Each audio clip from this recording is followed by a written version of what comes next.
9 de la mañana, 22 minutos. Les proponemos volver a abordar el tema del suicidio en este programa, un flagelo que afecta a nuestro país, especialmente a los jóvenes, porque viene creciendo en esta franja etaria. ¿Por qué el duelo por suicidio es diferente? ¿Qué papel juegan las familias en la prevención? ¿Cómo se debe abordar a los supervivientes, a los familiares, después de vivir un hecho de suicidio de un ser querido? Bueno, todo esto lo vamos a hablar con Cristina Blanco, doctora en Ciencias Políticas y Sociología por la Universidad del País Vasco y presidenta de la Asociación Vasca de Suicidología, AIDATU. Bienvenida, Cristina. Muchísimas gracias. ¿Qué la trae a Uruguay, primero que nada, en el marco de qué trabajo? Bueno, estoy en Uruguay y desde luego es mi primera visita y estoy muy agradecida a quienes me han invitado, que son el Grupo de Comprensión y Prevención del Suicidio de la Universidad de la República, que me han invitado muy amablemente a un seminario que se va a producir mañana a las 9:30 en la Facultad de Ciencias Sociales. Y en ese contexto vengo también para trabajar en proyectos de investigación, en fin, para afianzar redes. Hay una cuestión y pregunta que surge, ¿no?, a partir de todo esto, y es ¿por qué el duelo por suicidio es diferente a tal vez una pérdida de un familiar, de una pareja, de un hijo? Sí. El duelo es muy diferente cuando alguien fallece por suicidio en relación a muertes por otras causas. ¿Por qué? Bueno, la ausencia es la misma, es decir, falta a la persona querida y eso es lo mismo sea cual sea la causa, ¿no? Sin embargo, cuando estamos hablando de suicidio se añaden algunos componentes que obstaculizan la resolución de ese duelo y que son la culpa, el sentimiento de culpa que no está presente en otros fallecimientos. Que no haberlo podido evitar, por ejemplo. Exactamente. Siempre te queda la duda de si podías haber hecho algo. No solamente te queda a ti la duda, sino que esa duda la ves en el de enfrente, que es otra de las dimensiones que no tienen otras muertes. ¿La sociedad culpabiliza al entorno de la persona que comete suicidio? Pues no sé si culpabiliza, pero tú sientes que te culpabilizan, ¿eh? Y luego está otro componente que no está en otros duelos, es la soledad social. La muerte no solamente física de la persona querida, sino también la muerte social. Al fallecido o fallecida no se le vuelve a nombrar. Hay miedo. Unas veces, te dicen es por no hacerte daño, por no recordarte la situación, pero los supervivientes queremos, suplicamos, pedimos que se nos nombre al ser querido, porque es una muerte social verdaderamente, también que hace el duelo bastante insoportable. Realmente, en ese sentido, porque había un pasaje allí en la información que nos aportaba la producción, ¿pasa hasta que la gente cruza a la vereda de enfrente para no tener ese diálogo incómodo?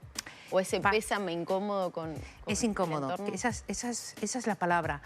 No hay un acercamiento. O sea, en otros duelos tienes la gente te arropa, ¿no? Hay un arropamiento social, un duelo en cierto modo compartido, ¿no? La gente te entiende, te arropa, te consuela. Esto en el duelo, en la muerte por suicidio, esto no sucede. Más bien al contrario. ¿Por qué? Porque no estamos acostumbrados.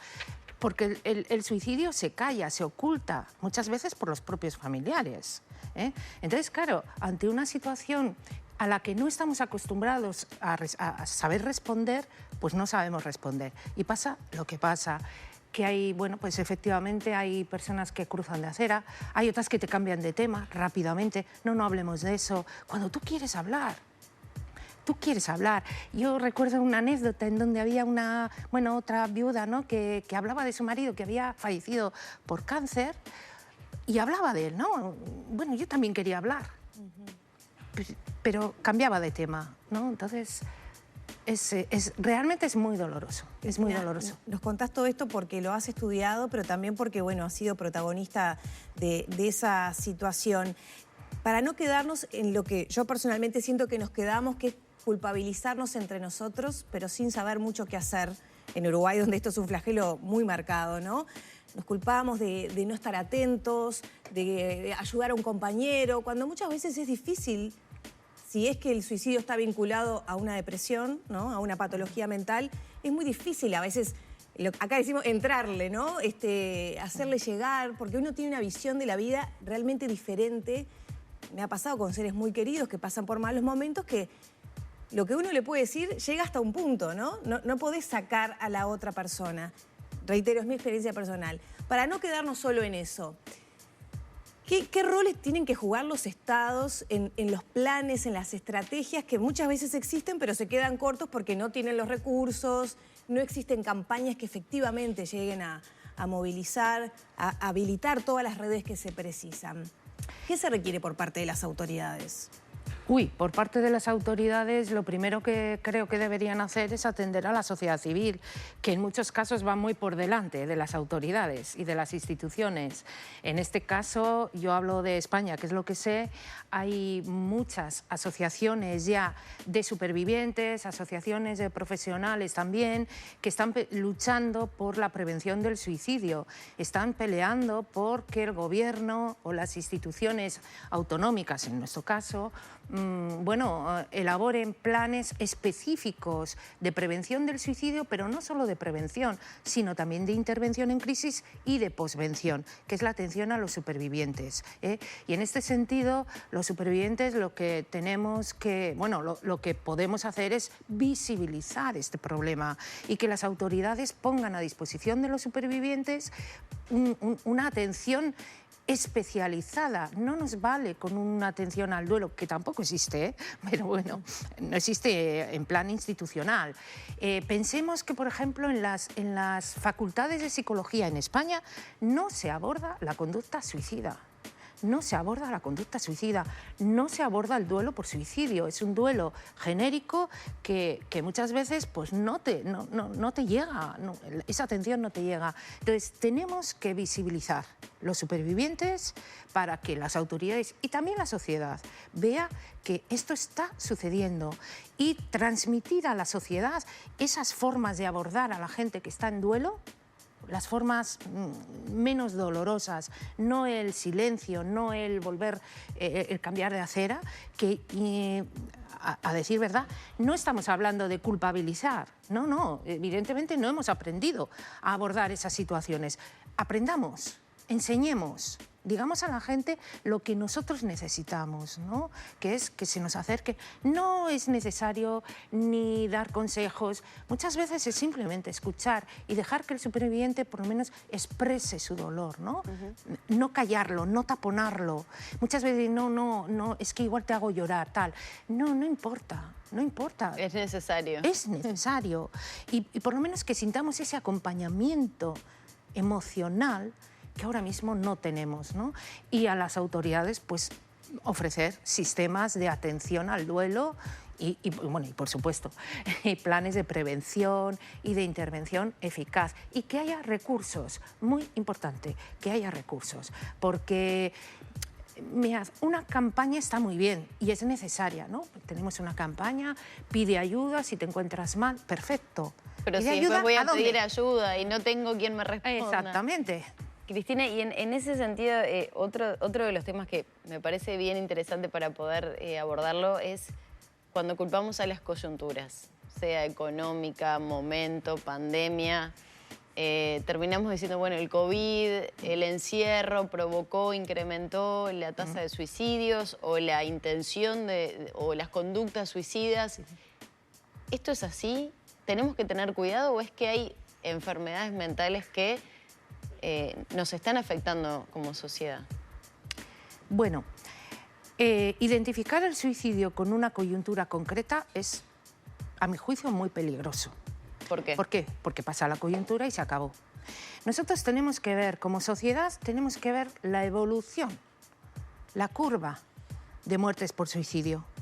Y vemos que efectivamente, y hablando del caso concreto que nos ocupa, que es la pandemia, ha podido, bueno, en Uruguay no lo sé, pero ha podido, en España ha subido muy poco. Sin embargo, hay como una sensación de alarma de que con la COVID, con la pandemia, bueno, parece ser, y en especial los jóvenes, parece ser que están todos, bueno, como en mucho peligro, ¿no?, de realizar un suicidio. Hay expertos que dicen que se ha incrementado el malestar psicológico. No lo dudo, seguramente sí, pero eso no se ha traducido en un incremento espectacular de muertes por suicidio. Entonces, cuidado también, digo a las instituciones, ¿no? Cuidado con identificar coyunturalmente el suicidio con un hecho concreto, porque en cuanto pase el hecho concreto nos vamos a olvidar. Y además, debido a la emergencia, se pueden tomar medidas que son de eso, de emergencia y de intentar paliar las consecuencias, pero no las causas. Entonces, a mí me parece que es muy importante mirar el suicidio desde un aspecto más estructural, no coyuntural. Vos ponés sobre la mesa también el concepto de la conducta suicida. ¿Qué es la conducta suicida y qué vínculo tiene con efectivamente concretarlo, no? Bueno, los expertos identifican conducta suicida como un proceso en el que una persona está viendo el suicidio, la muerte, el darse muerte a sí mismo como una solución a una situación de mucho dolor y de mucha desesperanza. Tiene que haber los dos elementos, ¿no? Mucho dolor psicológico, que puede proceder de muchos factores, y la única salida que se percibe debido a la desesperanza que acompaña a ese dolor es la muerte. Entonces esa conducta suicida se empieza con ideaciones, aunque hay suicidios que se producen de una forma sin pensar, ¿no? Pero normalmente se empieza con ideaciones, de ahí puede pasar, no necesariamente, se puede pasar a tener un plan, y de tener un plan, no necesariamente, pero se puede pasar a una tentativa de suicidio, y a eso se le denomina conducta suicida. ¿Deberíamos tener un sistema más vigilante de signos de conductas suicidas? Sí, ahora hay bastante preocupación, por lo menos hablo de España, ¿no?, de identificar esas señales de alarma, ¿no?, especialmente en los jóvenes. Sí es verdad que nos estamos volcando mucho en los jóvenes para ver esas conductas. Incluso en los centros educativos se está intentando formar al profesorado para identificar esas posibles conductas suicidas y, bueno, derivar, ¿no?, en el caso de necesidad. Cristina, para conocer más de este trabajo, poder leer un poco más, ¿dónde se puede conseguir material, información, también para las familias que han atravesado toda esta situación y que, bueno, ahora se replantean muchos aspectos, ¿no? Sí, bueno, yo ahí tengo que remitirme, estando donde estamos, sin duda ninguna, al grupo de comprensión y prevención del suicidio de la Universidad de la República. Llevan años trabajando, es un grupo multidisciplinar, hay sociólogos, hay psicólogos, hay psiquiatras, entonces, y han producido algunas guías, están produciendo literatura, bueno, pues textos que pueden ayudar y sin duda, bueno, pues yo remitiría ahí.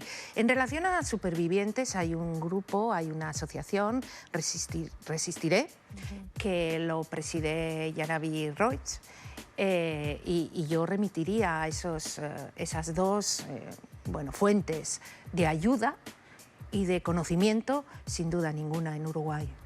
Gracias. Bueno, Cristina, muchas gracias. Pues de nada, a vosotras por este espacio. Bienvenida a Uruguay. Muchísimas gracias. Cerramos por aquí la entrevista con Cristina Blanco. Ya son las 9 de la mañana, 36 minutos.